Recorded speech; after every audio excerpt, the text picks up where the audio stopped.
residents in eThekwini say they're still in the dark tonight about water rationing that began today. Suburbs of the municipality will have their water supplies curtailed for several hours as repairs are being conducted on the Durban Heights water treatment works after the massive flooding in April. This is expected to continue for up to a year. We're joined now by Karinda Jagmohan live from Durban North. Karinda, good afternoon to you. What are people there telling you tonight?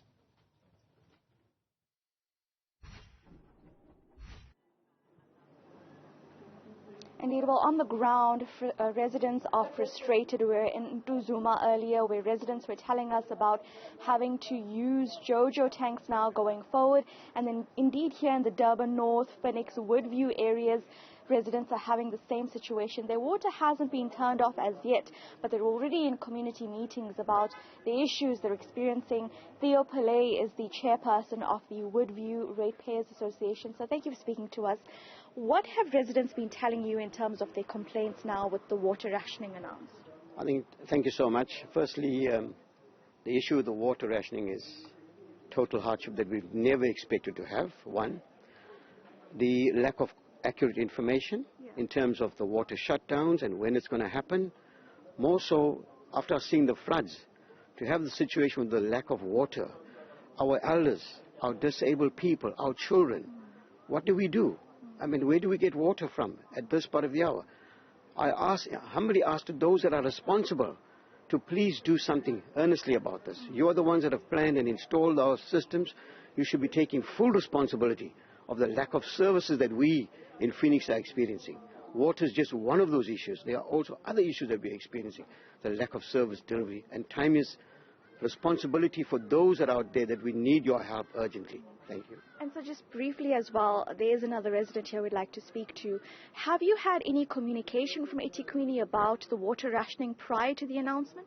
Absolutely nothing or very little.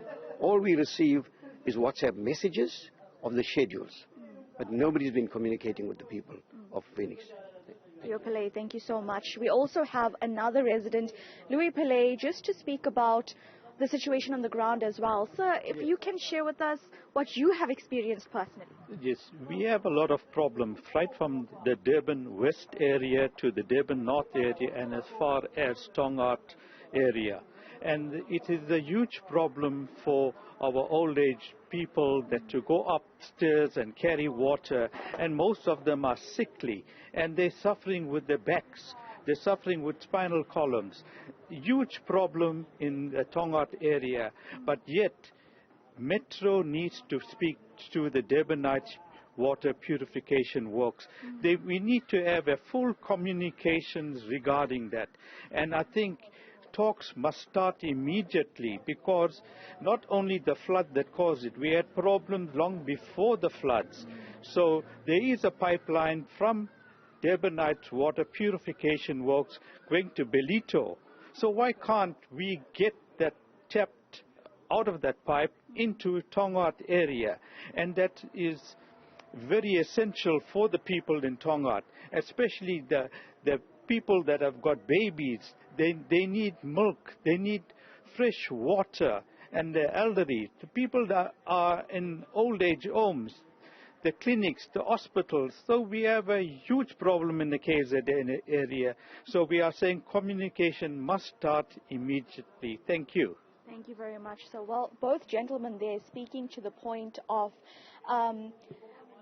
the issues that residents are facing, speaking to the point of that there are residents who are elderly, people with newborn children that will now have to search for water going forward because of the water rationing. Of course, eThekwini Municipality says that they do need to communicate further. What residents are confused about on the ground is the schedule that was put out saying that water